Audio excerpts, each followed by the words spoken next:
இனிமே கண்ணை மூடிட்டு கடலை எண்ணெய் வாங்கலாம். ஏன்னா மந்த்ரா கடலை எண்ணெய் இதயத்தின் தயாரிப்பு. SPR City, Market of India, Midnight Jackpot Carnival. Book a shop and win a jackpot. நீலகிரியில் பாரதிய ஜனதா சார்பில் போட்டியிடும் முருகன் கடந்த 25ஆம் தேதி வேட்புமனு தாக்கல் செய்தார். வேட்புமனு தாக்கல் செய்தவுடன் ஊட்டி அருகே கடநாட்டில் உள்ள கிரியுடையார் கோயிலுக்கு சென்றார்.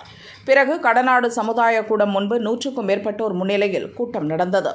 இந்த கூட்டம் நடத்துவது குறித்து எந்தவித அனுமதியும் வாங்கவில்லை என்ற புகார் எழுந்தது. இதுகுறித்து தேனாடு கம்பை போலீசில் துணை தாசில்தார் தனலட்சுமி புகார் அளித்தார். இதன் பேரில் மத்திய இணையமைச்சர் முருகன், பாரதிய ஜனதா மாவட்ட தலைவர் மோகன்ராஜ், நிர்வாகிகள் ஜெகதீஷ், ராஜேஷ், யுவராஜ், ராஜேந்திரன் உள்ளிட்டோர் மீது தேர்தல் நடத்தை விதிமுறைகளை மீறியதாக வழக்கு பதிவு செய்யப்பட்டுள்ளது. இதுகுறித்து போலீசார் தரப்பில் கூறுகையில், தேர்தல் நடத்தை விதிமுறை அமலில் இருக்கும் நேரத்தில் 10க்கும் மேற்பட்ட நபர்களுடன் கூட்டம் நடத்துவதாக இருந்தால் தேர்தல் நடத்தும் உதவி அலுவலரிடம் அனுமதி வாங்க வேண்டும். ஆனால் முருகன் நடத்திய கூட்டத்திற்கு அனுமதி வாங்காததால் தற்போது வழக்கு பதிவு செய்யப்பட்டுள்ளது என்று தெரிவித்துள்ளனர். முருகன் வேட்புமனு தாக்கல் செய்த அன்று பாரதிய ஜனதாவினர் மீது போலீசார் தாக்குதல் நடத்திய நிலையில் இப்போது வழக்கு பதிவு செய்யப்பட்டுள்ளது பாரதிய ஜனதாவினரிடையே சலசலப்பை ஏற்படுத்தியுள்ளது.